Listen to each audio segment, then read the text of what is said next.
पर्वत के यहाँ गिरिराज को भगवान ने पहले 84 कोस ये वसुंधरा बसाई, जो श्रीधाम वृंदावन की धरती है वो 84 कोस में है, उसको बसाया। और उसके बाद में शालमली द्वीप में द्रोण पर्वत के यहाँ गिरिराज जी को भेजा और ये कहा कि समय आने पर तुम ब्रज में पहुंच जाना, जहां पर हम तुम्हारे ऊपर बहुत सारी लीलाएं करेंगे, तुम्हारी तलहटी में आके गौएं चराएंगे, रास रचाएंगे, बंसी बजाएंगे, लोगों को लुभाएंगे। भगवान ने ये कहा। तो गिरिराज जी आए। तो अब क्या हुआ कि काशी से पुलस्त ऋषि, ध्यान से सुनिएगा, काशी से पुलस्त ऋषि जब उनका जन्म हुआ तो सभी देवी देवता, बहुत ज्यादा आवाज हो रही है,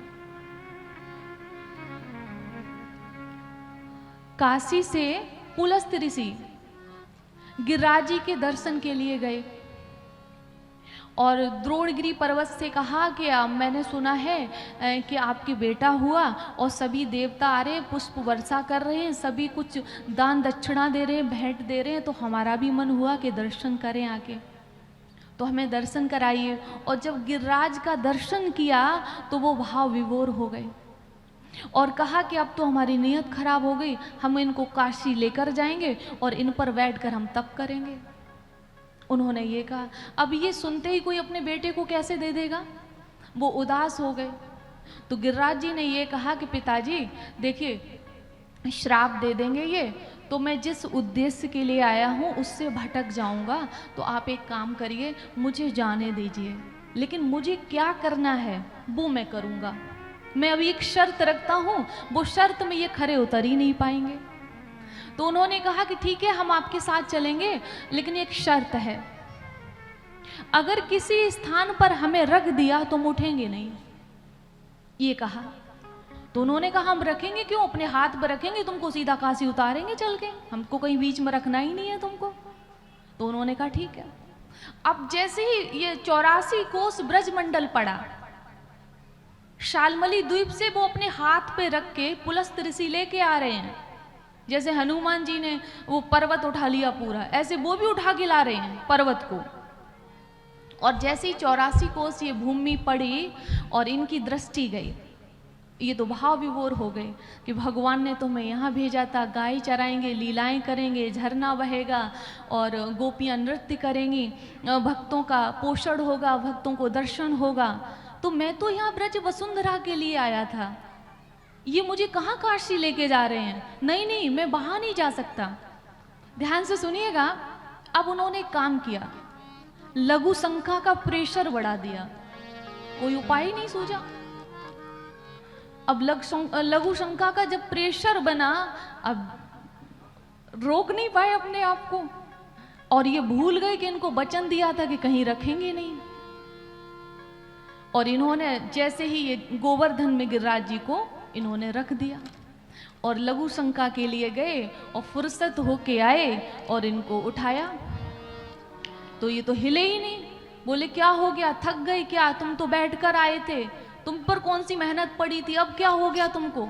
बोले हुआ कुछ नहीं, आपसे क्या कहा था कि रख दोगे तो उठेंगे नहीं। तो बोले जब मैं परेशान हो गया, प्रेशर इतना बन गया, तो मेरी मजबूरी थी। बोले आपकी मजबूरी थी रखने की, अब मेरी मजबूरी है ना उठने की, अब आप जाइए, हमें आपके साथ नहीं जाना है। तो पुलस्त ऋषि ने उनको श्राप दे दिया, बहुत अभिमान हो गया है, संतों का अपमान कर रहे हो, जाओ तुमको हम श्राप देते हैं कि कलयुग में तुम तिल तिल भर रोज घटोगे। तो श्राप को स्वीकार किया, ब्रजमंडल को उन्होंने छोड़ा नहीं। अब इस कथा से एक बात आपको और बताएंगे, वो बात भी आप लोग समझ लेना, क्योंकि रोज आप लोग प्रति मंथ या साल में तो जाते ही होंगे दर्शन के लिए। तो संतों से आप कभी पूछेंगे ब्रज में जाया करो तो थोड़ा समय निकाल के थोड़ा संतों के पास बैठा करो, तो वो लीलाएं ये सब बताएंगे। तो कहते हैं पहले गिरिराज जी बहुत बड़े थे, अब तिल तिल भर घटते आ रहे हैं ना, तो 4-5 वर्ष, वो 4-5 हजार वर्ष भी तो हो गए, बल्कि ज़्यादा ही हो गए।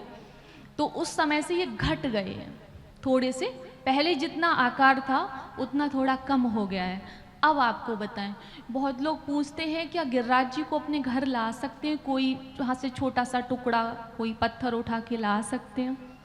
तो भैया ये भूल आप मत करना। ब्रज की रज अलाउड है, लेकिन वहाँ का कोई कंकर कोई पत्थर अलाउड नहीं है। ये मैं आपको बता दूं, कभी धोखे से लाना भी मत। रज ला सकते हो, मस्तक पर लगा सकते हो, लेकिन गिरिराज जी का एक टुकड़ा घर पे मत लाना, वो रुष्ट हो जाएंगे, नाराज हो जाएंगे आपसे, क्योंकि वो ब्रज छोड़ के कहीं नहीं जाते हैं। तो मैं आपसे निवेदन कर रही थी कि तो गिरिराज जी को भेजा, वृंदावन बसाया, गिरिराज जी आ गए। अब यमुना नदी को आना था, यमुना नदी भी आ गई। समय आने पर कृष्ण भगवान ने इस धराधाम पर अवतार लिया, और उससे पहले राधा जी को 11 महीने पहले बरसाने में, वैसे तो उनका जन्म रावल में हुआ है, लेकिन बरसाने की प्रसिद्धि है तो बरसाने का ही नाम लेते हैं। तो अपने से 11 महीने पहले अपनी आत्मा राधा को बरसाने में भेज दिया।